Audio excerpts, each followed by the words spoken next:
Kort videoguide til, hvordan man låser referenceceller i Excel.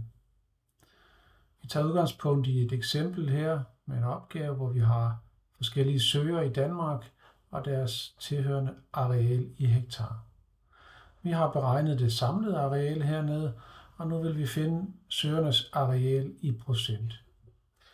Vi gør som vi plejer, trykker lige med i Excel-arket, tager delen herover, trykker divider med cellen hernede, hvor vi har det samlede areal.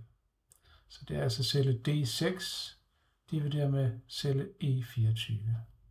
Og så får vi et procenttal ud af det.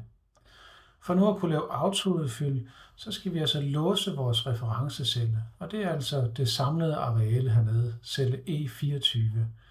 Vi placerer vores cursor efter E24, og på en Windows-computer trykker man Fn F4, så låser vi cellen. Hvis det er en Mac-computer, trykker man Command-T. Nu kan vi se, at der er dollartegn mellem både kolonnebogstavet og rækkenummeret. Altså er celle E24 nu låst som en referencecelle.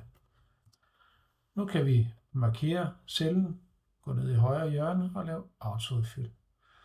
Når vi går nedad nu, kan vi se, at hver gang har den taget delen og divideret med celle E24, altså helheden. Igen hernede under, den der celle dividerer med den der celle dividerer med den der. Og det gør den, fordi vi har låst celle E24. Men altså, at låse en celle i Excel, genvejstasten er Fn F4 på en Windows-computer, Command-T på en Mac-computer.